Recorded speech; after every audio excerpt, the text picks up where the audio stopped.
Hi everyone. सो आज का हमारा इंस्टेंस बेस्ड लर्निंग का एक दूसरा टॉपिक है जो इंस्टेंस बेस्ड लर्निंग में ही लाई करता है, वो है लोकली वेटेड लीनियर रिग्रेशन। अब हम इसे समझेंगे, थोड़ा सा कॉम्प्लेक्स साउंड करता है ये, पर ठीक है, we will make it simple. तो लोकली वेटेड लीनियर रिग्रेशन सबसे पहले एक नॉन पैरामीट्रिक एल्गोरिथम है। इसमें कोई पैरामीटर्स नहीं है, मतलब कोई फिक्स्ड नंबर और फिक्स सेट ऑफ पैरामीटर्स नहीं है जैसे नॉर्मल लीनियर रिग्रेशन में होते हैं। अब ये फ्रेज जो हम बोल रहे हैं लोकली वेटेड रिग्रेशन, इसका नाम ये क्यों पड़ा? लोकल क्यों बोल रहे हैं? क्योंकि हमारा जो फंक्शन है वो अप्रोक्सीमेट कैलकुलेट किया जाता है उसी डेटा पे जो क्वेरी पॉइंट के आसपास होते हैं। क्वेरी पॉइंट मतलब जिस पॉइंट के रेफरेंस में हम ये फंक्शन कैलकुलेट कर रहे हैं। वेटेड का मतलब होता है हर एक ट्रेनिंग एग्जाम्पल का कॉन्ट्रीब्यूशन वेट किया जाता है, उसका वेट नापा जाता है bye it's distance from the query point, कि वो क्वेरी पॉइंट से कितना दूर है। रिग्रेशन एक टर्म है जो बहुत ज़्यादा वाइडली यूज होती है स्टैटिस्टिकल लर्निंग में for the problem of approximation.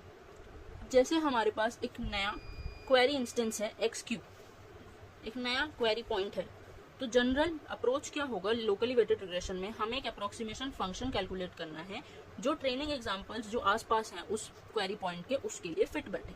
तो ये अप्रोक्सीमेशन यूज होता है एफ डेल्टा एक्स क्यू निकालने के लिए, मीन्स एक्स क्यू का अप्रोक्सीमेशन फंक्शन निकालने के लिए जो आउटपुट होगा as the estimated target value. अब ये काम कैसे करती है लोकली वेटेड रिग्रेशन?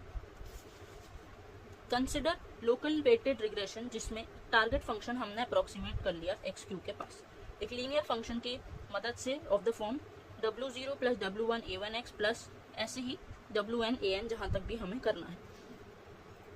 तो aix यानी a1 a2 ये जो हम कह रहे हैं इसका क्या मतलब है? ith एट्रीब्यूट की value of instance x। w क्या है? रैंडम वेट्स हैं, जो हम यहाँ वेट की बात कर रहे थे वो रैंडम वेट्स हैं। अब जब हमने ये कैलकुलेट कर लिया है उसके बाद हम एरर कैलकुलेट करते हैं कि हमारा कितना ज़्यादा डेविएशन है, तो उसके लिए हम देखते हैं gradient descent. Gradient descent calculate करने का ये हमारा एक फॉर्मूला है, इससे हमें पता चलती है कि हमारी एरर कितनी है और हमें चेंजेस कौन से वेट्स में करने हैं। ड्राइव्ड मेथड्स यूज होते हैं वेट चूज करने के लिए, जिससे हमारी जो एरर हमने पीछे कैलकुलेट करी है उसे हम मिनिमाइज कर सकें। हमारा ये एक ग्रेडियंट डिसेंट रूल है। ये थोड़ा थ्योरेटिकल कॉन्सेप्ट है, अगर आपके सेमेस्टर एग्जाम्स आते हैं तो आप अगर इतना लिखेंगे तो it is more than enough. Thank you.